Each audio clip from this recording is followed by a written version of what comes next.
بسم الله والحمد لله والصلاة والسلام على رسول الله وعلى آله وصحبه وسلم. اللهم علمنا ما ينفعنا وانفعنا بما علمتنا وزدنا علما رب العالمين. اللهم أعنا على ذكرك وشكرك وحسن عبادتك.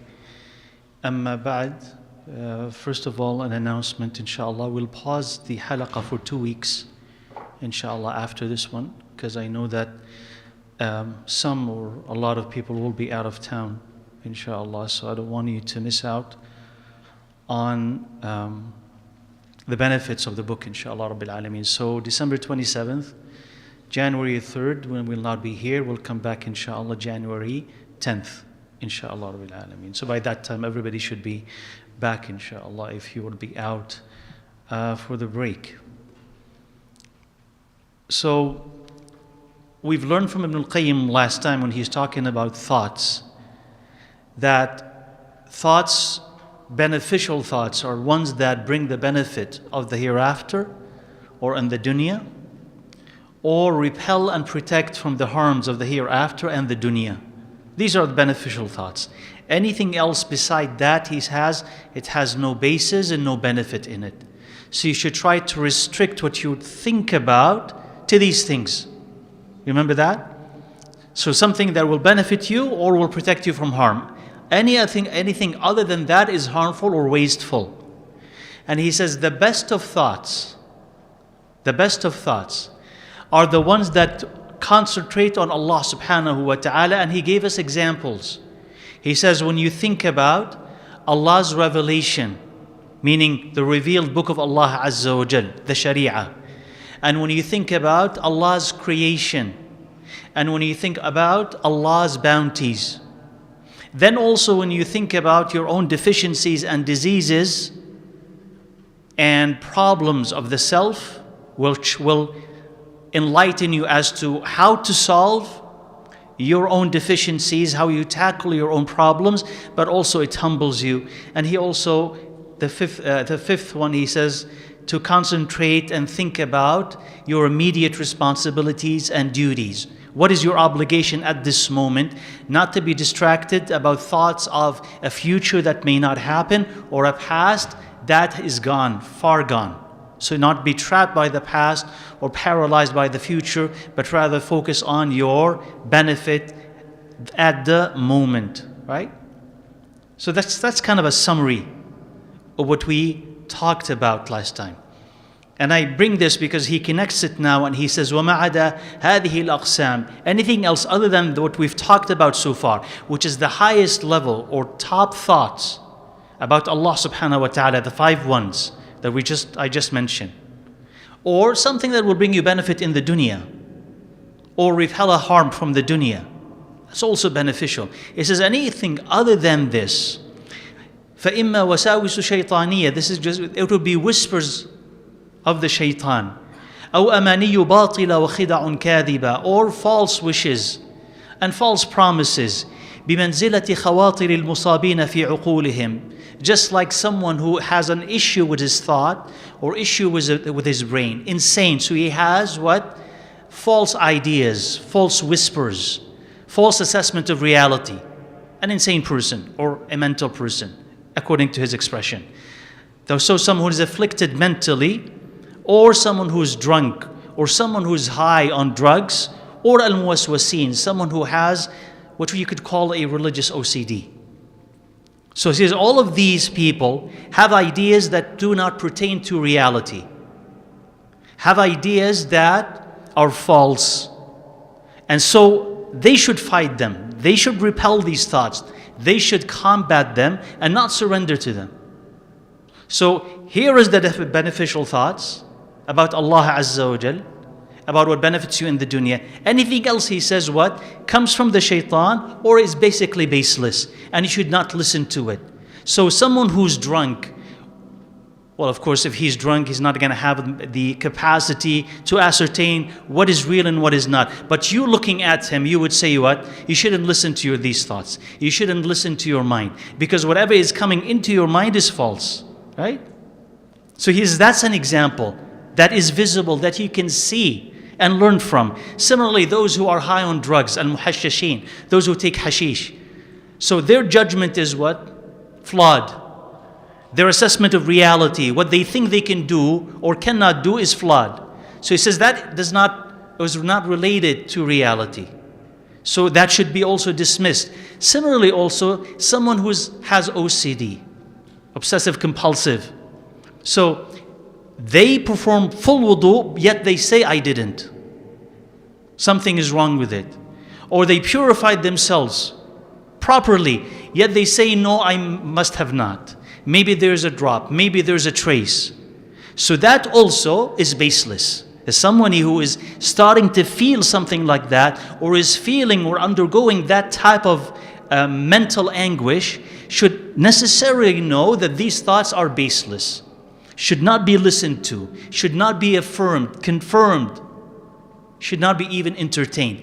Once you perform a wudu, you're done with it, right? You're done with it.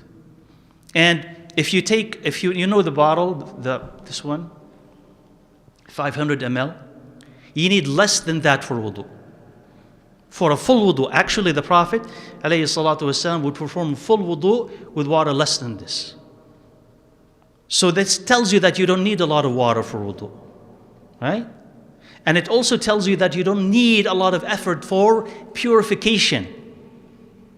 Not to the extent that it would paralyze you physically and torment you mentally. So you can't even leave the bathroom or perform wudu. So these ideas, you must know, are not based on reality. They're just in your head. And they're not beneficial. So if you fight them and keep fighting them and ask Allah's assistance against them, you eventually will be able to overcome them. It may take some time. It varies from one person to the other, but it definitely, bi'idhnillah azza wa jal, it will go away. So he says, any other thought that the ones other than the ones that we've talked about is harmful and is non-beneficial. And once you actually discover that they are non-beneficial, have no reality, you will be relieved, or you will be frustrated by the fact that you've entertained them.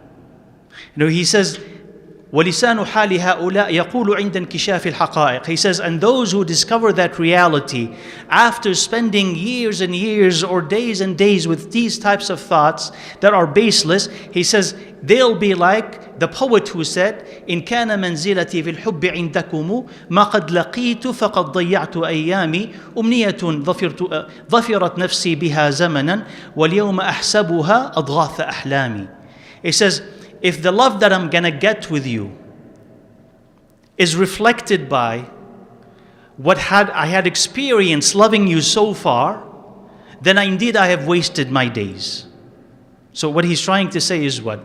He says, so and so is love with another. And he's hoping that one day they will be together. But meanwhile, he's saying, I'm experiencing hardship with loving you. For instance, I call and you don't call me. I go after you, but you run away from me. I'm tormented by that love. I'm troubled by that love. He says, so if the love that I'm going to get from you, eventually, if I end up getting it, if this reality now is indicative of the love that I will get from you, then I'm wasting my days. Right? Like, what I want from you is what? Bliss and happiness and companionship and all of this. But so far what I got from your love is what? Agony. So if this agony is going to predict what is going to come later, then I'm wasting my time with you or waiting for your love. He says, أُمْنِيَةٌ ظَفِرَتْ نَفْسِي بِهَا زَمَنًا. He says, it's a wish that I've enjoyed for a while, but now I think it was a bad dream. Right? I thought that I'm going to get something, and I've covered up all the agony with the hope that it's going to be different later. But now as I realize, no, this agony is reality, it seems that what I've wanted to get, what I've promised myself, is just really was a bad dream. Has no reality to it. That is, whenever you entertain a thought, and that thought is false, and it comes like a drug, eventually when you wake up, you'll realize that you have wasted your time. That thing has no reality to it. And this is like anything you say, as we talked about last week, anything that you promise yourself that you're gonna get. Eventually I will do this, eventually I will be that. But it's based on no reality and no effort. It becomes like a drug that you live on that could sustain you, but eventually will fail you and steal your life from you. So if that thought is not based on reality, not based on effort, not based on sound assessment of the world around you, then that is what a false, troublesome, wasteful thought. قال واعلم أن ورود الخاطر لا يضر وإنما يضر استدعاءه ومحادثته. And he says, and know that a passing thought is not harmful. What is harmful is what? To invite it and engage it. فالخاطر, and this is important, this image. He says, وَالْخَاطِرُ كَالْمَارِّ عَلَى الطَّرِيقِ. He says, a passing thought is like a passerby, like a traveler. فَإِن لَمْ تَسْتَدْعِهِ وَتَرَكْتَهُ مَرَّ وَانْصَرَفَ عَنْكَ. He says, if you don't invite them, and you just let them pass, they will leave, and they will not harm you. But if you invite them, they will charm you with their speech, and then deceive you. So you're just sitting. That's an image. You're just sitting. Somebody passes by. He says, that's a passing thought. If you don't engage that person as they are walking by you, they'll keep walking and they will leave. They didn't harm you. But he says, if you stop them and you start talking to them, you have nothing better to do, you're bored. Hey, stop, come. What's your name? What do you do? Where are you going? You're asking for trouble. He says, why did you stop him? So he says, just a passing thought is like that. If it comes into your head, let it go. Don't hold on to it. Especially if it's harmful, it's haram, it's wrong. Don't engage. And if you don't engage, you dismiss it, you think about something else, you preoccupy yourself with something useful, that thing will not settle. It's not designed to settle. It will come in and it will go.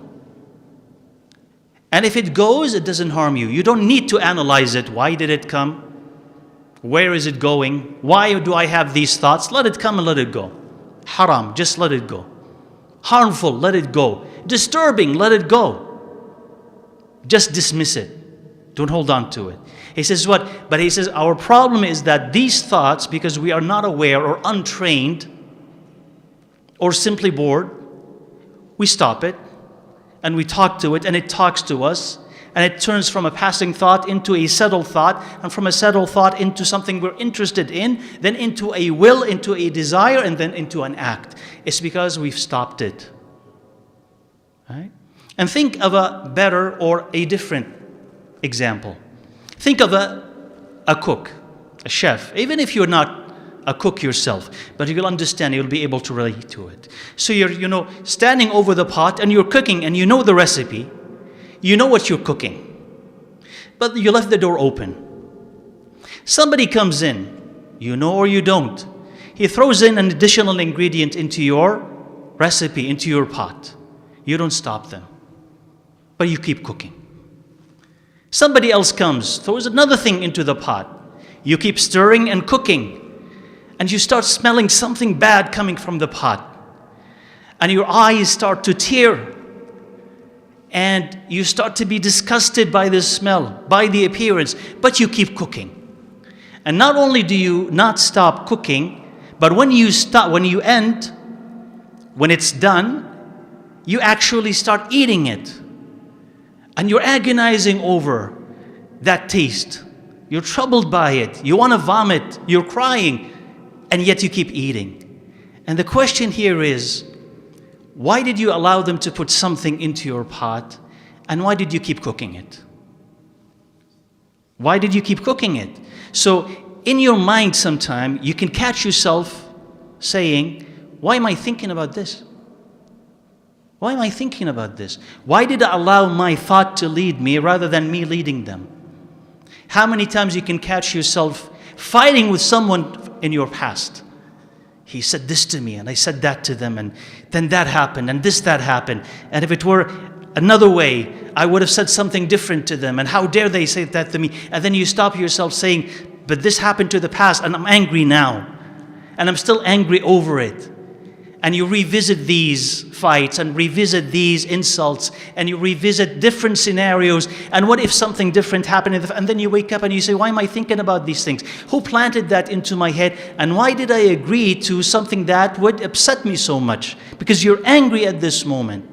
Or thinking about something haram at this moment that should have happened, might have happened.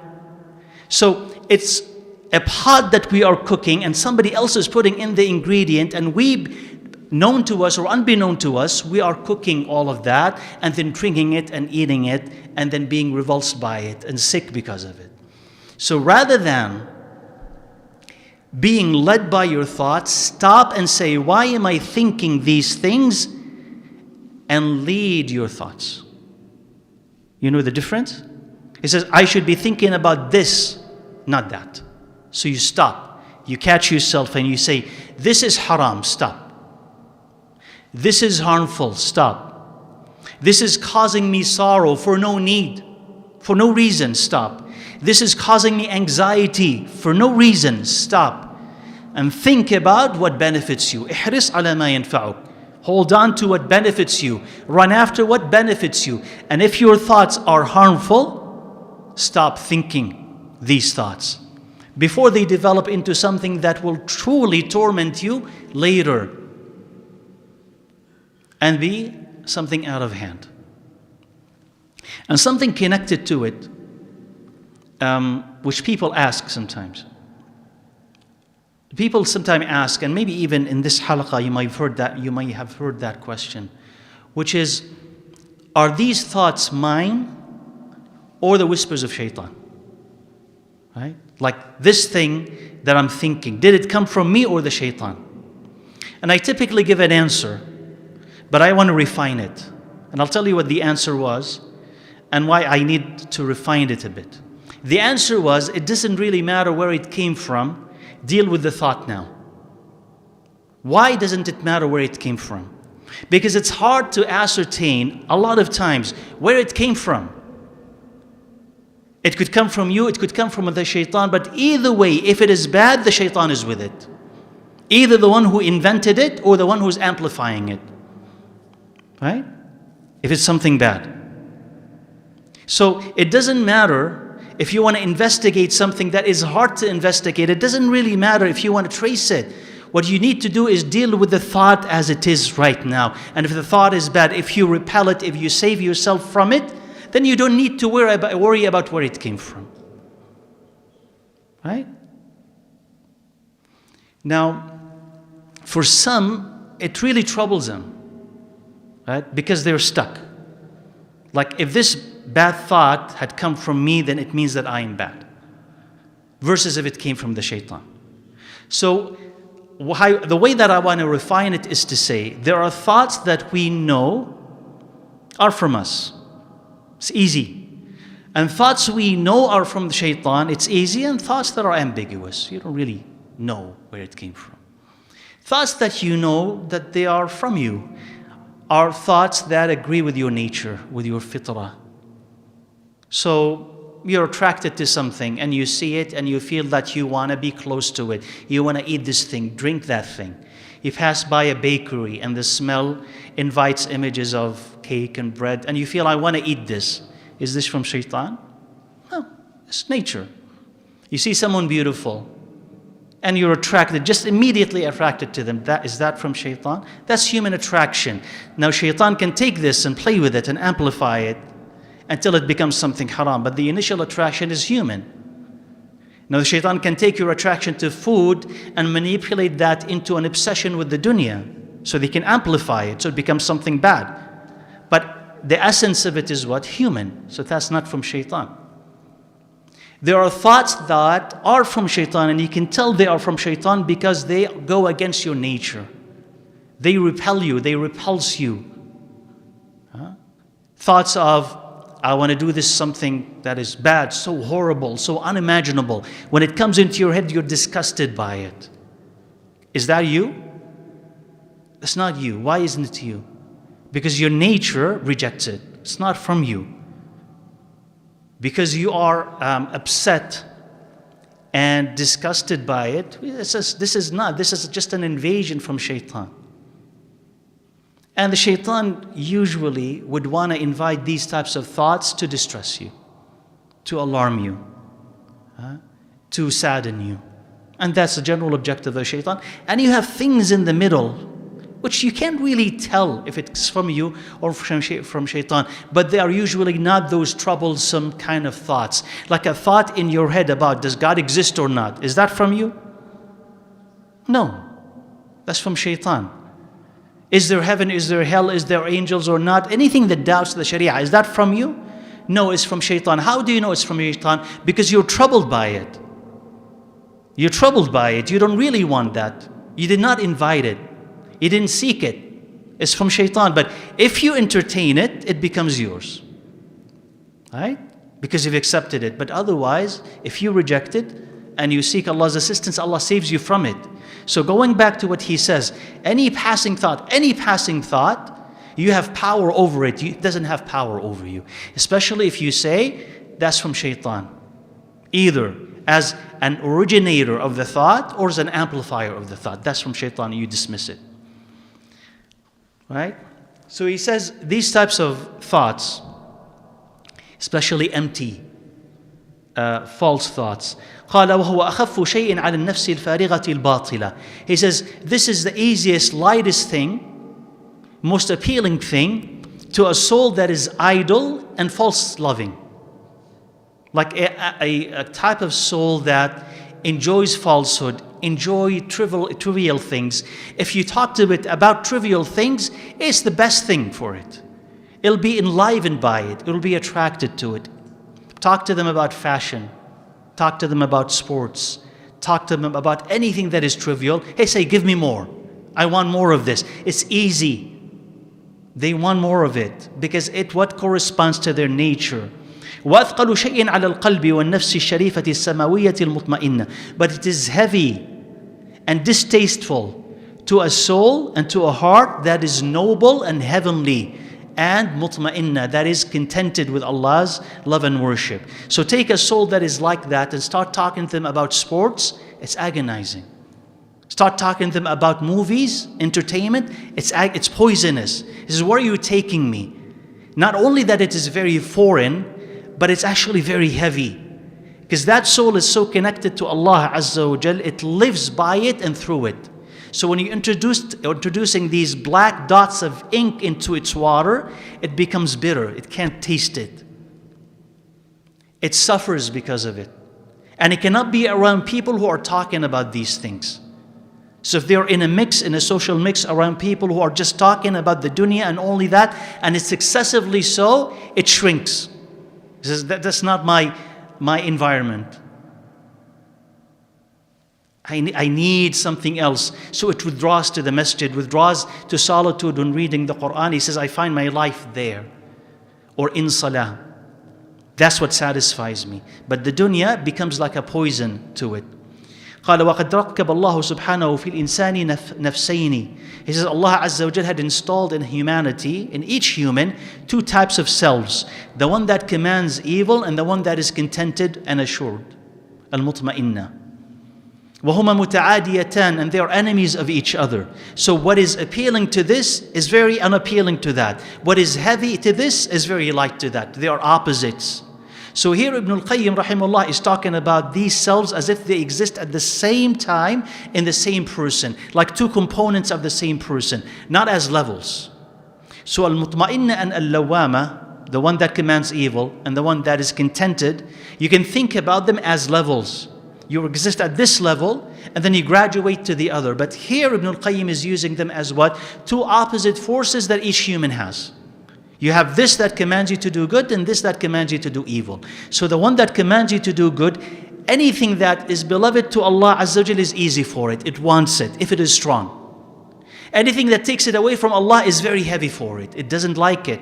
because it goes against it, against what gives it life. And the one that is awful, the one that is sinful, loves every other sin. So if you feed it sin, it's happy. Because do you want to go to the movies? Yes, wonderful. You want to go out, and do this haram and that haram? Wonderful. You want to go to the masjid? Very heavy.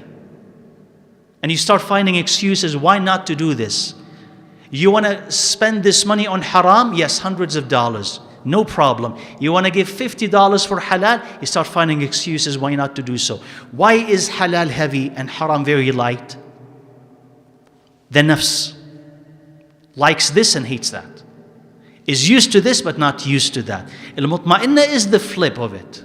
Al-mutma'inna finds virtue easy and beloved, and finds sin distasteful and hard. So it's kind of like a magnet to virtue. It pulls it. And the opposite pole to sin, it repels it. Right? قال فليس على النفس الأمارة أشق من العمل لله. He says the one that commands evil finds nothing harder than pleasing Allah subhanahu wa ta'ala and putting what Allah loves before what it loves. And that is the most beneficial thing for it. And al-nafsul mutma'inna finds nothing harder than working for other than Allah Azza wa Jal and answering its own desire. And it's the most harmful thing for it. And he says the angel is with this good self on the right of the heart, and that's just simply an image. He doesn't actually mean the right of the heart and the left of the heart. It's just simply an image. That the angel is with the contented self on the right of the heart, and the shaitan is with the other bad self on the left of the heart. And there's a war between them that will never end until a person is dead. And all of falsehood will be on the side of shaitan, and all of truth will be on the side of angel. On the side of the angel. وَالْحَرْبُ دُوَلٌ وَالْسِجَالٌ. And the harb and this type of battle will be a win or a lose. Sometimes a win and sometimes a lose. And it will be rotating like this. وَالنَّصْرُ مَعَ الصَّبْرِ. And victory will come with patience. وَمَنْ صَبَرَ وَرَابَطَ وَاتَّقَى اللَّهَ فَلَهُ الْعَاقِبَةِ. And he says if you are patient and you have taqwa of Allah Azza wa Jal, Allah will give you victory. And Allah Azza wa Jal had made this a judgment of His, that al-aqiba lit-taqwa, that the conclusion belongs to the people of taqwa, wal-aqibatu lil-muttaqeen. Allah will give them success. So he's saying that in you rages a battle between the shaitan and the angel, between the good self and the bad self, between the good thoughts and the bad thoughts, between the good path and the bad path. And it will continue to rage on until you die. It will never end. So you should never lose hope. Allah Azza wa Jalla is with you. It doesn't mean that the path is so difficult that you should give up. He's saying that Allah Azza wa Jalla is always with you. But yeah, at times you're going to lose. But if you stand up again and keep fighting, Allah had promised that He will give you victory if you are a person of taqwa and if you are patient. So you cannot let the shaitan have greater patience than you. Because you are dealing with your own salvation here. That's what you win and that's what you lose. So you cannot afford to be complacent and weak and say, let the shaitan win this battle. Because if he wins it, he destroys you. What did he lose? He's already lost. But if you lost everything. So he's saying this battle, pay attention to it. And that it never ends. And as there is a battle inside of you, this battle is also on the outside. Exactly as it is inside of you, it's on the outside. Because on the outside, there will be people who listen to Allah and people who will listen to who? Shaitan. And the battle between them rages on and will never end till the day of judgment or close to it. But if you give up, they win. And you cannot let that happen. But in order to win against them, you have to win on the inside. Because if you're defeated on the inside, you're definitely defeated on the outside. You cannot defeat an external enemy if the internal enemy is stronger than you. Right? You cannot. Because when trying to fight an external enemy, how many people or how many things or entities are you fighting? You're fighting your own shaitan and them and their shaitan. And everybody else who wants to join them as well, right? So the counter battle or the counter effort is going to be great.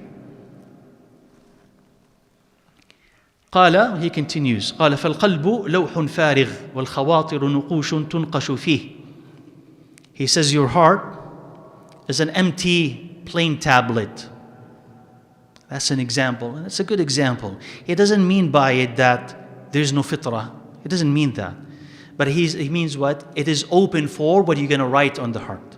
The heart is a tablet, and he says your thoughts are going to be what you carve on that tablet, what you write on that piece of paper.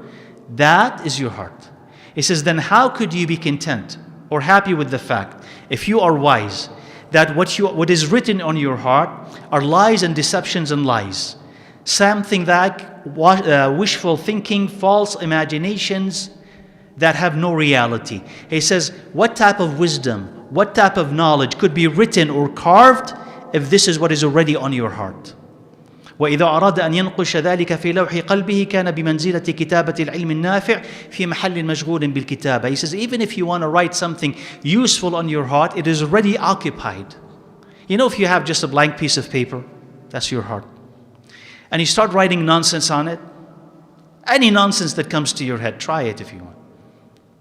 Then the paper is full.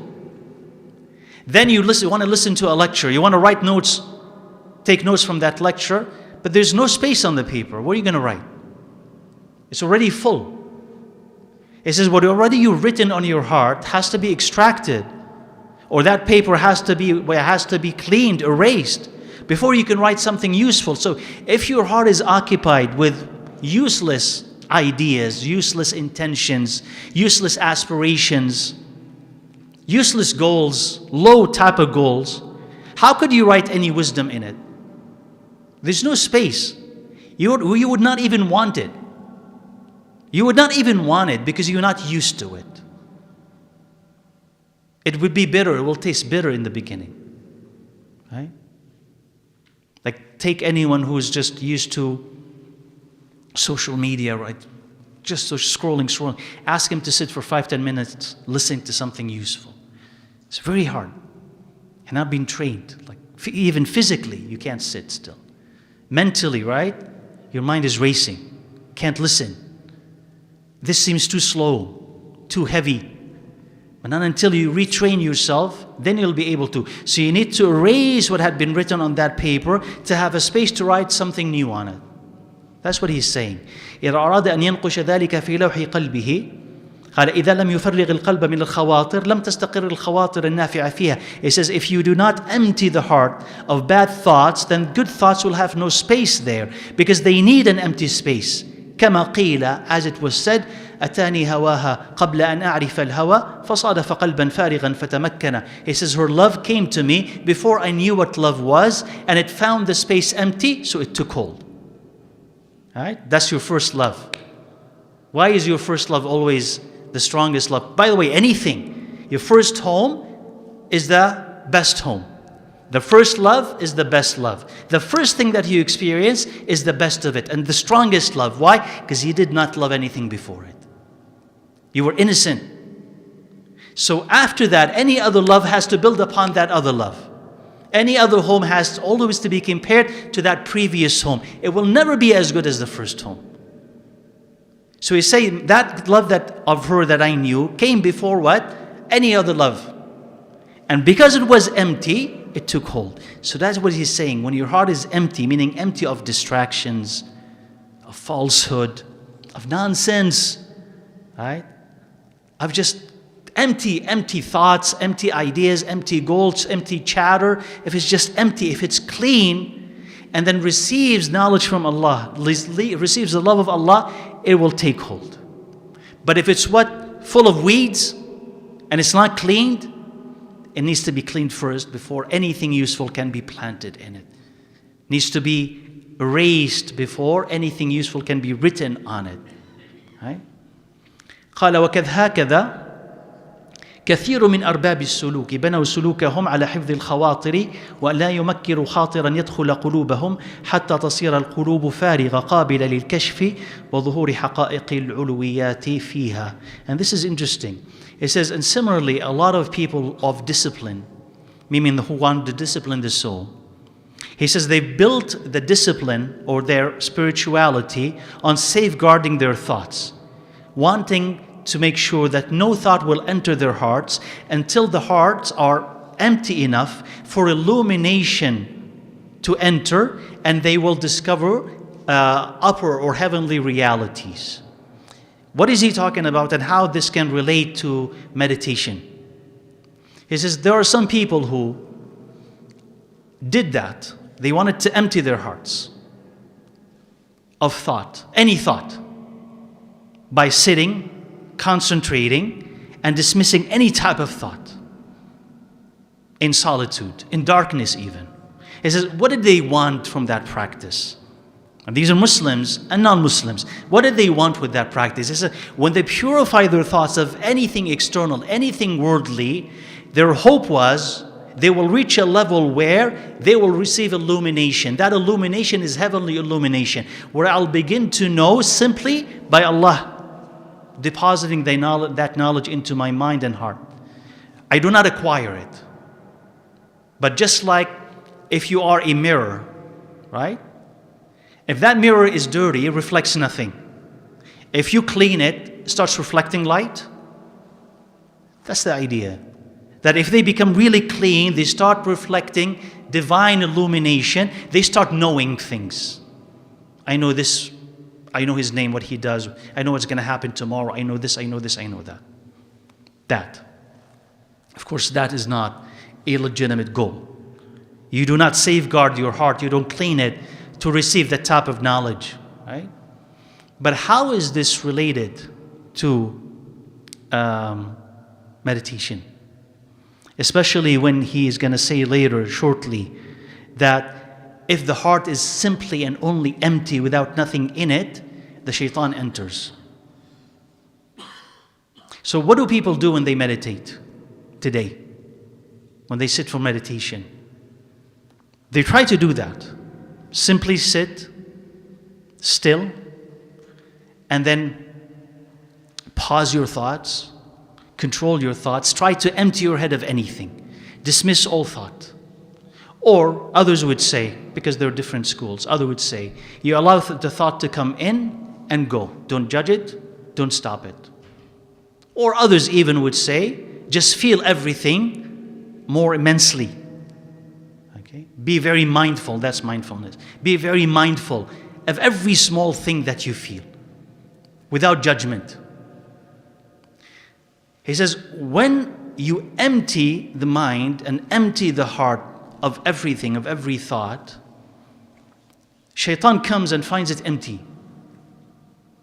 And then he deposits something in it. He says, this is their problem. Because he's going to describe what the problem with what they were doing. He says, the mind can never be empty, can it? The heart can never be empty. Think of your stomach. Can it always be empty? You have to eat something, and there has to be something in it. He says the mind can never be empty. So if you just try to clean it, empty of all thought, shaitan comes in and deposits whatever he wants in it. And you are defenseless because you did not protect yourself.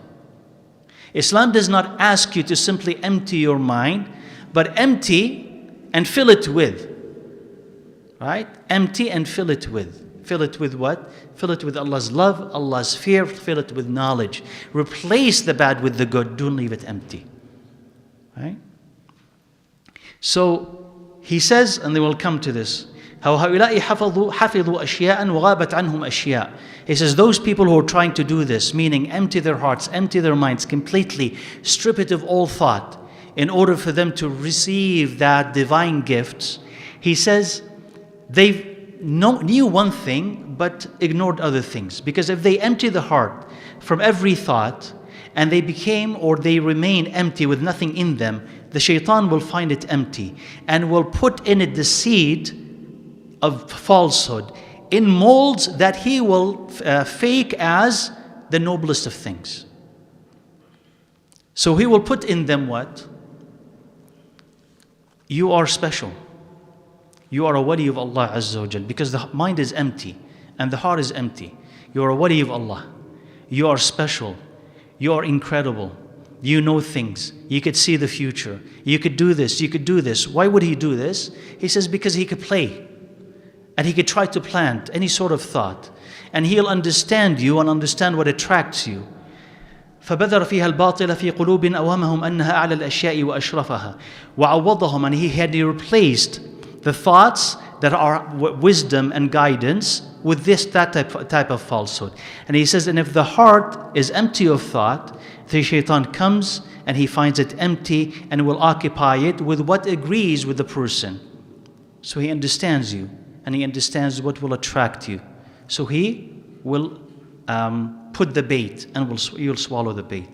حيث لم يستطع أن يشغله بالخواطر السفلية فشغله بإرادة التجريد والفراغ من الإرادة التي لا صلاح للعبد ولا فلاح إلا أن تكون هي المستولية على قلبه. He says because he could not destroy him, preoccupy him with bad thoughts. So I can't make him think about women and drugs and alcohol and money and things. Because this man is spiritual. He wants something higher. Here's a path that I will give him. Try to follow this path. What is the path? Path of meditation. Path of that type of spirituality. Just sit and think and meditate. Think about nothing. And then he'll start to attract him into ideas that will destroy him. And he mentions here a particular one, which is التجريد والفراغ من الإرادة. What is tajreed and what is faragh? What is irada? And how could they be good and how could they be bad? Tajreed is what? Tajreed is basically for you to want Allah and not the dunya. For you to want the pleasure of Allah, not the pleasure of people. When it goes to extreme, it becomes what? I don't want any of the dunya. Nothing of it, including marriage, including work, including any type of money, including seeking knowledge because it distracts him from Allah. Including seeking knowledge because it takes me away from Allah. I don't want to get my knowledge from the books. I want to get it directly from Allah. That's genuine knowledge, experiential knowledge. You guys who are studying, you're wasting your time. I mind my knowledge to be pure, coming to me directly from Allah Azza wa Jal. Look at the prophets and look at the awliya, how they get it directly from Allah. That is excessive tajreed. Right? What is irada? Irada is having a will. The good irada is for your will to be the will of Allah. Meaning if Allah says this is halal, you want it. This is haram, you don't want it. That's the proper irada, where your irada coincides with the irada of Allah. What is the bad one? The bad one is for you to think that whatever happens on earth is Allah's will, so it must be my will as well. Meaning, someone is sinning, let him. That is Allah's will. Haram is taking place, you can't object to it. That is Allah's will. You cannot fight against this. This is Allah's will. You cannot command this. This is Allah's will. So they go with Allah's destiny. Even though they could fight Allah's destiny. With Allah's destiny. You understand? Like if someone is sick, do you seek medication? Yeah. Is it haram? No. But then they will surrender to the fact that this is Allah's will. So you surrender to it. So they go with Allah's decrees or Allah's destiny, even though they could change it. He says that becomes their irada. Right? They surrender to whatever they see in front of them. He says, to the extent that they have no will of their own. What do you want? I want nothing. Right? Like what do you want? I want nothing. I only want what Allah wants. So they have, I don't desire to get married. I don't desire to succeed in this. I don't desire to have that. I'm just going along with whatever Allah wants of me. Thinking that this is what? This is purification of one's desire. And that is a wrong understanding of desire. Yani the Prophet ﷺ, he said he loved women.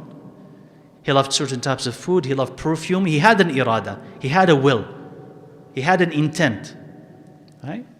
And that was distinct of him personally and also distinct of him as a human being. So he says he wants to convince them that they have no this is that type of tajreed and this is that type of irada. Meaning think of yourself as what? Nothing but what Allah wants from you to happen. Just go with the flow. He says, but the proper thing is that a person should have a will, and that will that should overtake his heart is to want what Allah Azza wa Jal wants religiously. and to love what Allah wants and be happy with what Allah is happy with, and to occupy the heart with it, and to know that in detail, and to try to execute this and implement it, and to try to invite people to it, and to fight the shaitan when he's trying to misguide you and take you away from it. But if you consider that all of this is part of the dunya, and you should look at it with disdain, like commanding good and forbidding people, oh, this is what? Preoccupying yourself with people. You shouldn't be looking at them. You shouldn't be distracted by them. Focus on yourself. Focus on Allah Azza wa Jal. You have a wrong idea of what Allah loves and what Allah hates, and a wrong idea about good thoughts and bad thoughts. قال وهيهات إنما الكمال في امتلاء القلب والسر من الخواطر والإرادات. He says, no, perfection is when your heart is full of thoughts and ideas and intentions that please Allah subhanahu wa ta'ala and the ways to reach it. فَأَكْمَلُ النَّاسِ. He says the best of people are the ones who have the greatest thoughts and ideas and wills to please Allah Azza wa Jal. And the worst of people, or the most deficient of people, are the ones who have the least of that, or the thoughts that concentrate on their own desires and what they want to do. Right? So the issue here, right, with meditation is what? Going back to it. Meditation is value-free. What do we mean by that? Value-free. Is meditation on its own moral? Is there any morality in it? No, it's just a mechanism, right? It's just a mechanism. It's just to calm your nerves, to calm you down, but it has no morality to it. So when a person meditates, just simply meditates, and they just empty themselves of thought, they leave themselves defenseless against the attack of shaitan, who comes and finds someone who is weak, without thought, without intent, without a moral direction, and he says, let me play with them and plant with them this type of thought and that type of thought. And if they accept it because they are receptive, I can lead them into their ruin. That is the problem with this type of meditation. In addition to the fact that meditation is extracted from a moral system, and that moral system is what? Where does it come from? Where does meditation originally come from? Buddhism and Hinduism. It is extracted from a moral system, and it is there to serve a moral purpose. But when you extract it from that, it becomes what? A tool, but without direction. To do nothing. What do you want to do with it? Almost nothing. It's almost nothing. So you can meditate to do good things, and you can meditate to do really bad things, depending on just like music. Right? Just like music. Is music moral? No. You could listen to music just for fun, kind of to combat stress, or you can listen to music in preparation for killing people. Right? There's no morality to it. You could use it for whatever reason you want. Meditation, you could use it for whatever reason you want. You can meditate in order to assassinate a person, just to calm your nerves, deal with your fears. There's no morality in it. So if the shaitan invades your heart while you are meditating, he takes hold. So our answer to stress or anxiety is not meditation. So okay, I have bad thoughts, bad anxiety. What do I do with it? Is you replace it with good thoughts. Just like he talked about the heart.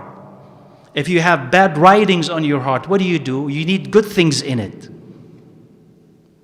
So you slowly start to erase or remove the bad thoughts and introduce good ones. And you keep doing this, right? Take the example, let's say, of moving from a bad diet into a good diet. So you're eating bad food, and it's affecting you. So you want to start eating good food. What do? You start buying more good food. But it's really hard to get over your addiction to bad food. So sometimes you're going to cheat a little bit and eat some bad food. But you'll come back and eat the good food. But the more good food you eat, the less desire you will have for bad food, especially when you see the results. And especially if you are patient and if you have the will to do this, you'll continue to do it, and you increase the percentage of good food against bad food until eventually the bad is minimal and the good is maximum. And then eventually there's no bad food at all, and it's all good. Thoughts are like that. Bad actions are like that. So you're doing something bad, or you're thinking about bad things. What do I do to stop it? When it's just not going to go away on its own. So Ibn al-Qayyim told you, think about other things. Think about the Quran. Read it. Think about the hadith. Read it. Think about Allah's creation. Just go outside and walk. Drive around. Think about Allah's creation. Even watch programs about animals and the animal kingdom and subhanAllah, magnificence in it, the wisdom that is in it. And then relate this to Allah Azza wa Jal. Think about what is wrong with you, what is wrong with the way that you think, why you think about these things, how you could stop yourself thinking about the past, the present, the future in harmful ways, how you could think better, how you could stop yourself from thinking these bad thoughts, how not to be led by your thoughts, but leading yourself into better thoughts. And then eventually, as he said, and think about what you have to do at this moment. What is my obligation at this moment? And you do this. What is most beneficial at this moment? And you do this. And if you do this, you replace the bad in your mind, the bad in your heart, the bad in your body with good. And that's how you fight your mind to be able to think better. And the last thing he mentioned, rahimahullah, he says, وهذا عمر بن الخطاب كانت تتزاحم عليه الخواطر في مراضي الرب تعالى فربما استعملها في صلاته. He says, Umar ibn al-Khattab radiallahu anhu, he says, at times his thoughts would be so congested, and this needs to be understood. His thoughts would be so congested, so he combined them in ways that would please Allah Azza wa Jal. So maybe perhaps he would use that in his salah. He used to, at times, not all the time, but at times, he would prepare an army or think about how he would divide an army in the salah while he's praying. He says, so Ibn al-Qayyim says, فَيَكُونُ قَدْ جَمَعَ بَيْنَ الْجِهَادِ وَالصَّلَاةِ. So he was combining between jihad and salah. قال وهذا باب من تداخل العبادات في العبادة الواحدة. And he says that is a section or a way of combining multiple ibadat in one ibadah. So, this is Ibn al-Qayyim's opinion and what Umar ibn al-Khattab radiallahu anhu would happen or would do at times. What would he do at times? This would happen to him when he was what? A Khalifa. So at times when he's a Khalifa, he in the Salah, he'd be thinking about the army. How to divide, organize the army. How to distribute the sadaqah. How to do this, how to do that. So Ibn al-Qayyim's opinion, that is one way to look at it. He's saying Umar ibn al-Khattab radiallahu anhu was doing what? He was in two ibadahs at the same time. He was doing jihad and salah at the same time. Similar to what? Similar to physical fighting. Like if you're in the battlefield and it's time for salah and you cannot delay the salah, you pray at that moment. So while you are fighting, you're praying, and while you are praying, you're fighting. You're doing two things at the same time because you cannot separate them. So he's saying Umar ibn al-Khattab was so overwhelmed with responsibility, he couldn't separate the two. So while he was praying, he was thinking about jihad. Right? So he's saying that this is tadakhul al-ibadat, ibadah being combined at the same time. You can think about it this way, or you can simply think about it that Umar ibn al-Khattab was simply overwhelmed.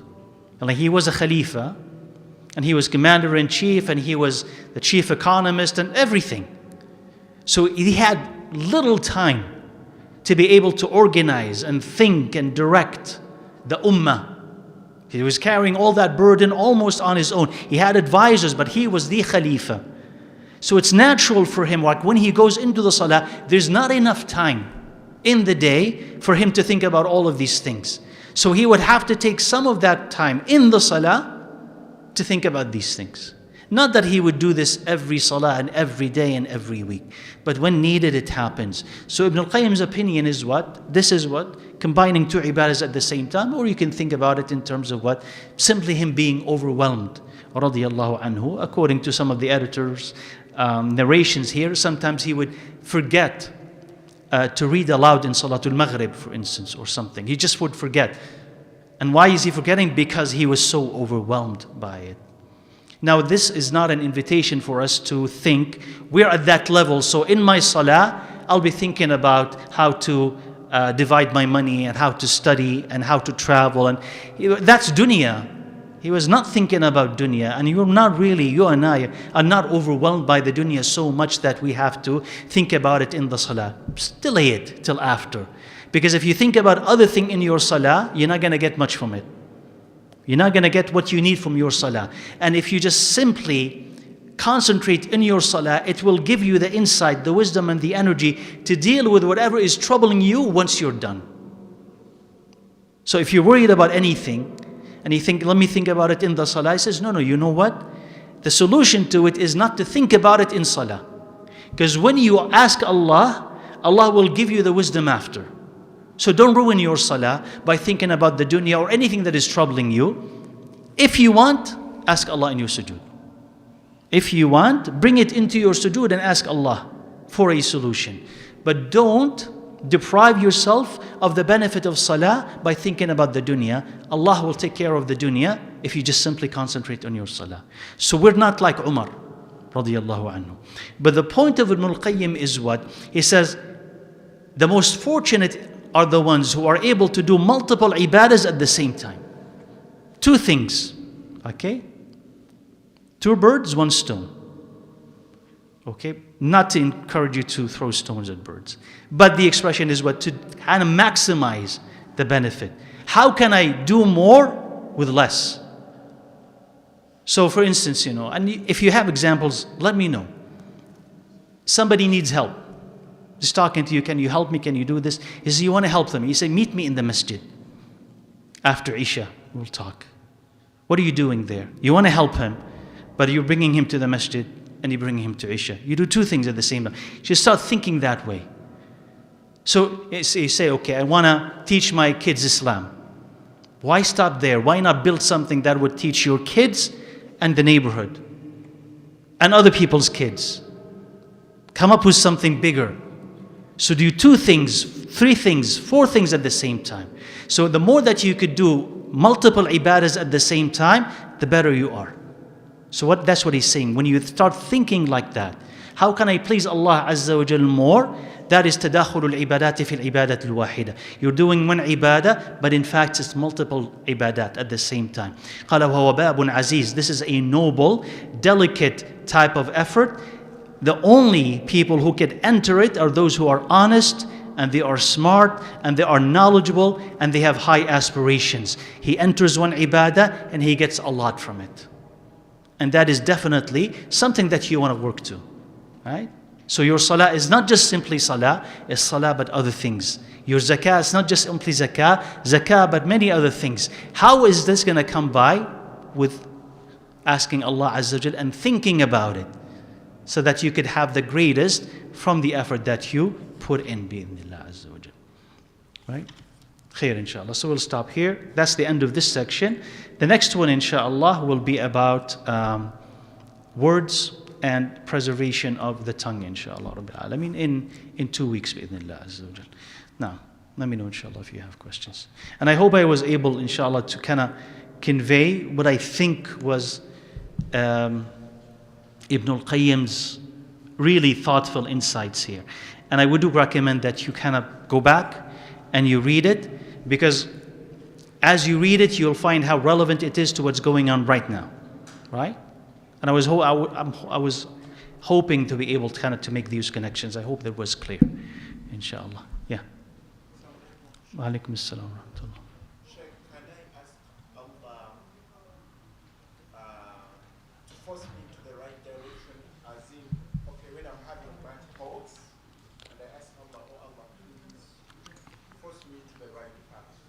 Force me. So can I ask Allah Azza wa Jal to force me to the right path? Yeah, say Allah guide me. Yes, enough inshallah, right? Because force sometimes indicate unwillingness to go, right? And you may have noticed from yourself stubbornness, right? That you say, I'm a stubborn person. Force me, right? But being forced sometimes is unpleasant. Right? It's not a pleasant experience to be forced. Although ultimately, if that's what a person needs, it's better to happen than not. Right? So the Prophet ﷺ, said in the hadith, I marvel or I wonder at people who are being taken to heaven with chains. Like they are dragged, right? To heaven with chains. They are forced to enter heaven. So people are forcing them to pray, forcing them, but it's beneficial. But that's the lowest type of motivation and the lowest type of effort and the lowest type of station, to be forced to do good things and you don't want to do it, but you have to, though it's eventually beneficial.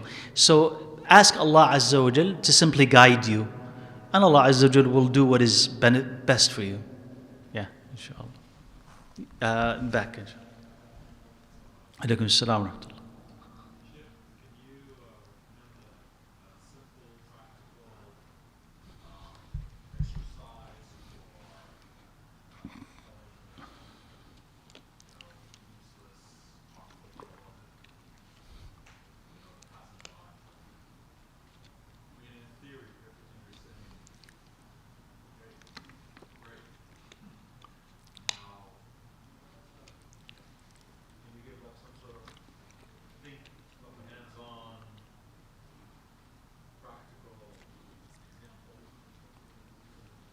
So he says, think of a practical way where one can repel and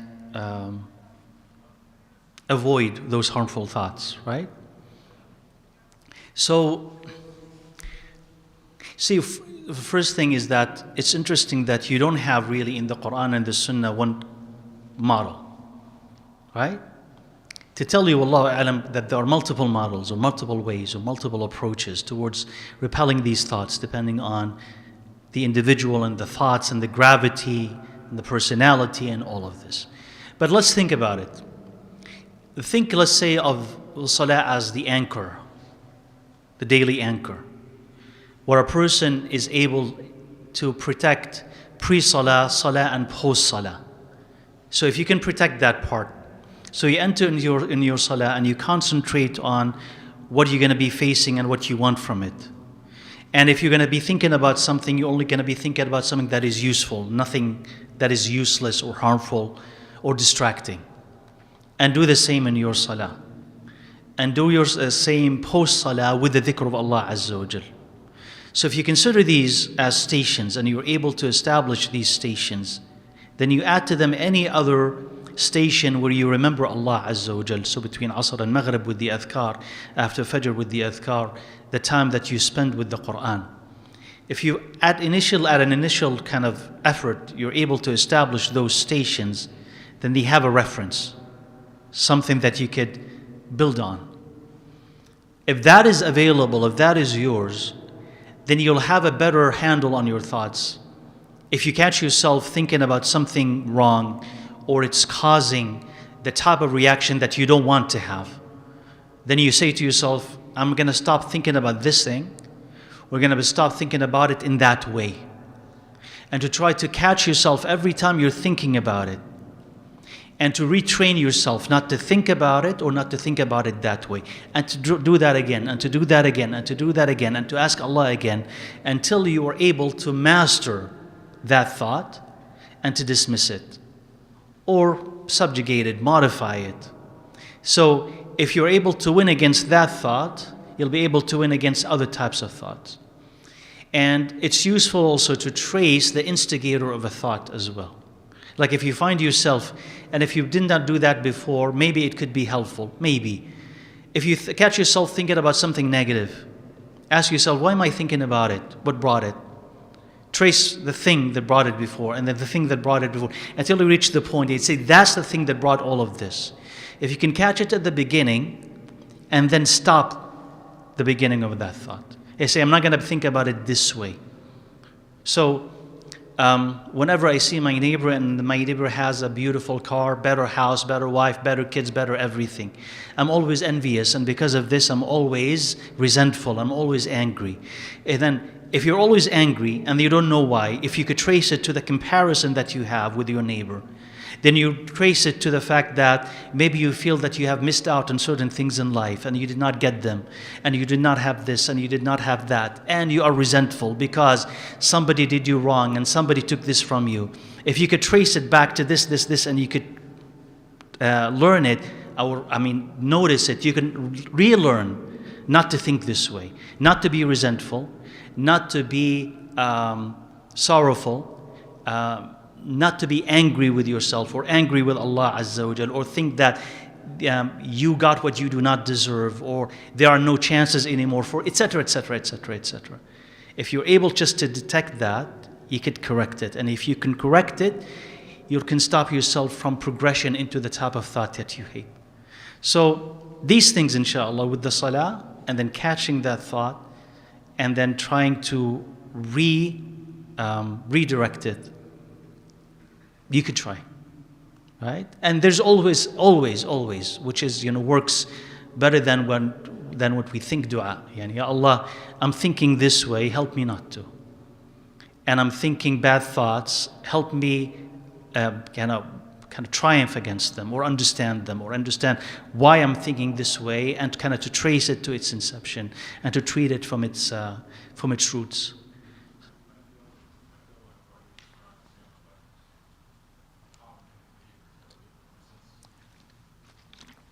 In a sense, I mean, think about, without even giving it labels, cognitive behavioral therapy, without even giving it labels, look at what the Quran asks you to do, like deeply, and look at what the Sunnah asks you to do, and it's actually treating you mentally, right? Like how you're looking at the dunya is wrong, it tells you, right? In the Quran, repeatedly, how you're looking at the dunya is wrong. Believing the promises of the shaitan is wrong. Even believing your eyes at times is wrong. You should believe in the promise of Allah Azza wa Jal. So it's always adjusting how you think.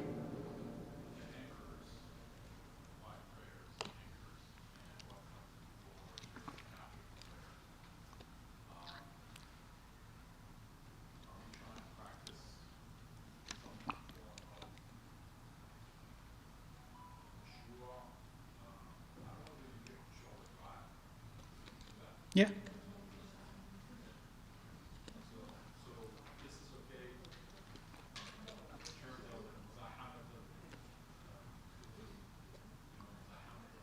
Mm-hmm.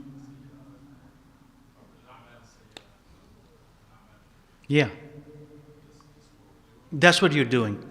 You're pushing away the bad thoughts, the space that you have reserved for the bad thoughts, by instilling good thoughts and instilling them into your day 5 times a day or more.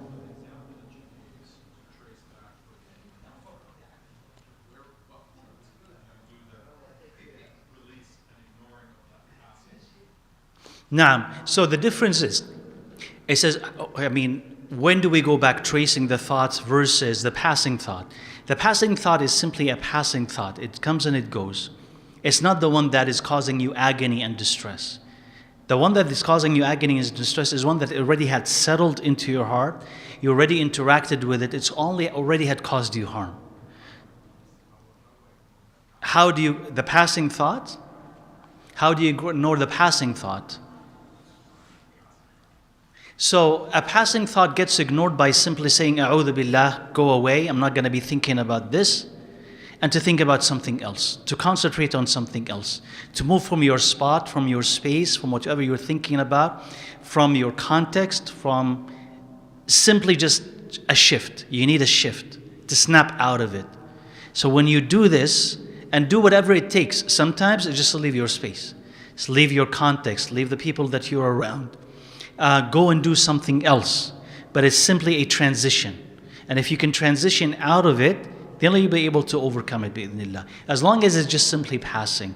If it's not a simple passing thought, not khatira, but something that keeps coming and coming and coming, that's not a passing thought. This is something that already had settled. And if it already had settled because it already had spent time with you, it needs more effort. And the effort that it needs is that salah. Right? So the more Quran that you have, the less time that you have to think about opposite of the Quran. Because it's just going to consume you. And it will find anything opposite to the Quran to be distasteful. So fill it with good, and the good will crowd out, inshallah, the bad. You had a question? Yeah. Alaikum assalam. Someone says he goes to the washroom and he doesn't know what to do. You keep yourself covered, comes out, take a food, goes to the salah. Where's the salah? After a while, he probably thought that some people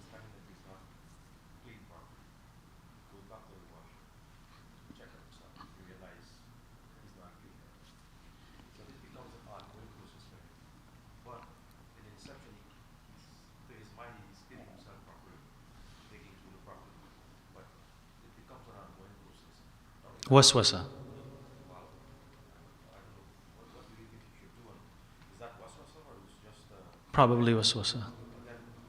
Probably waswasa. So the fact that a person once found out that he did not clean himself properly, once, definitely does not turn into a habit where he always fails to clean himself properly after going to the bathroom. So that is slipping from one incident into waswasa that this incident is the common, right? Is the default. And that is a mistake because we always assume that if a person does a job, they do it well, at least at a minimal, efficiency, that it is sufficient for the salah. So anything more than that is the shaitan putting extra demands on tahara that he knows eventually will lead a person to give up on salah. So he makes the tahara so difficult. Like, what is the problem with, OCD or with this waswasa? Waswasa, by the way, doesn't need necessarily to come from the shaitan, because the person can initially have an inclination. They're just extra clean, a perfectionist, or it could be because of stress. So it kind of devolves into like this focus on these minute things that always have to be perfect. So I have to be completely in control of this because everything else is out of control. Shaitan sees that he's very vulnerable. So he pushes. He knows how to push and where to push. So he pushes. So he makes tahara so difficult and salah so difficult that the person spends hours in the washroom, right? Literally. And hours in salah. Eventually they can't pray anymore. It's just easier to stop praying.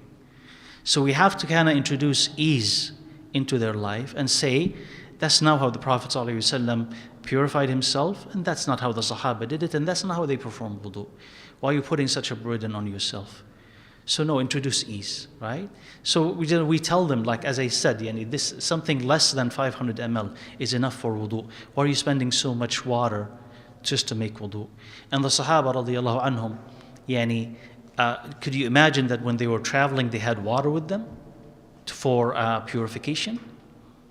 And after they defecate? Obviously not. It's just stones, right? That's what you have. So if you clean yourself with a stone, and the minimum is what? Requirement is what? 3 wipes. That's it. So do you imagine that you have cleaned everything? You can't, right? With 3 wipes? There will always be something, traces, right? But still, that is what? Permissible. You've cleaned yourself. This is tahir. So we shouldn't put extra burden on ourselves, especially when you're experiencing that type of waswasa. So we do not assume that that person's default or common practice is that he fails every time at purifying himself. Okay, let me just answer what we have online. How does one remove the corrupted writings that the person already had written to self and to make it clean? Is it difficult as we are used to it? We've explained how to do so. And yes, there is some degree of difficulty because you're going against habit, going against custom, what you are used to, going against society. But you slowly replace the bad with the good. You add more good and you continue to do this, inshallah, more good writings until the bad writings disappear. What is the simplest way to fill our heart with Allah when the dunya attracts us more? The simplest way is just to focus on the obligations, with an intent. So pray with intent, pray with khushu', pray with concentration. If that's difficult, ask Allah for it. Just that. Just ask Allah for it.